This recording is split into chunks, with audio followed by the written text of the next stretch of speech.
இன்றைக்கி நம்ம அட்டகாசமான சுவையில் ரொம்ப ஆரோக்கியமான சிவப்பு அரிசி பொங்கல் வந்து செய்ய போகிறோம். சிவப்பு அரிசி வந்து பார்த்திங்கன்னா நல்லா கழுவி வந்து ஒரு 2 மணி நேரம் வந்து நல்லாவே வந்து ஊறிடுச்சு. இப்போ இந்த தண்ணியை வடிகட்டிட்டு நல்ல தண்ணி சேர்த்து நம்ம வந்து வேக வைக்கலாம். இப்போ கேஸ் ஆன் பண்ணியாச்சு. சட்டியை கேஸில் வச்சாச்சு. சட்டி காய்ச்சதுக்கப்புறம் நம்ம இந்த பருப்பை வந்து நல்லா வந்து நெய் ஊற்றி வதக்கணும். இப்போ சட்டி வந்து காஞ்சிடுச்சு. இந்த பருப்பு வந்து பார்த்திங்கன்னா நல்லா கழுவி எடுத்துகிட்டு வந்திருக்கும். அதனால் இதில் இருக்கக்கூடிய ஈரப்பதம்லாம் போனதுக்கப்புறம் தான் நெய் வந்து ஊற்றணும். ஈரப்பதம் போகிற வரைக்கும் நல்லா வதக்கி விடுவோம்.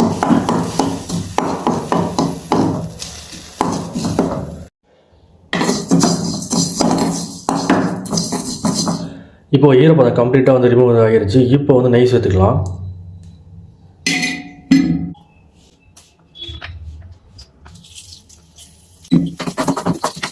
நெய் சேர்த்து விட்டு ஒரு நிமிஷம் போல் இதை நம்ம கிண்டி விட்டுட்டு இறக்கி வச்சிடலாம். அடுத்தது நம்ம அரிசி வந்து வைக்கணும்.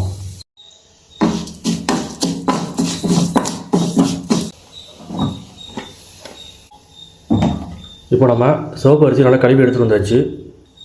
இந்த டம்ளரில் தான் வந்து 1 கப் அளவுக்கு அரிசி வந்து எடுத்துக்கிட்டோம். இதே சேம் டம்ளரில் 2 கப் அளவுக்கு தண்ணி வந்து நம்ம சேர்த்துக்கலாம்.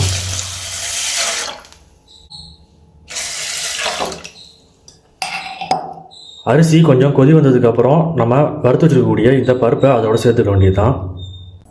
இப்போ அரிசி சூடு வந்துருச்சு. நம்ம வறுத்து வச்சுருக்கக்கூடிய பருப்பை இதோட சேர்த்துக்கலாம். இந்த அரிசி வந்து ஒரு 15லேருந்து ஒரு 25 நிமிஷம் வரைக்கும் அப்படியே வேகட்டும். இது அப்படியே வந்து மூடி வச்சிடலாம். இப்போ ஒரு 5 நிமிஷம் வந்து வெந்திருக்கு. இப்போ வந்து உப்பு சேர்த்துக்கலாம். தேவையான அளவுக்கு தூள் உப்பு சேர்த்துக்கிறோம். இப்போ வந்து ஒரு 30 நிமிஷம் வந்து ஆயிடுச்சு. அரிசி நல்லாவே வந்து வெந்துருச்சு. இப்போ நெய் வந்து ஊற்றிக்கலாம். இப்போ நச்சரிக்கம் சேர்த்துக்கலாம். அடுத்து மிளகு சேர்த்துக்கலாம்.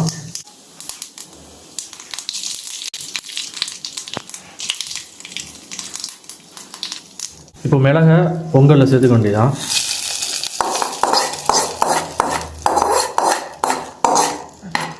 இப்போ பொங்கலை கிண்டி விடலாம்.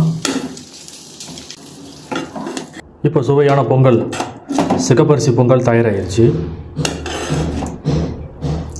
இது நம்ம குக்கரில் வச்சோம் அப்படின்னா 5 விசிலோடு நிப்பாட்டிக்கிட்டோம்னா நல்லாவே வந்து அரிசி வந்து வெந்துடும். இதுக்கு நம்ம தேங்காய் சட்னி சாம்பார்லாம் தொட்டுட்டு சாப்பிட்லாம். அட்டகாசமான டேஸ்ட்டாக இருக்கும்.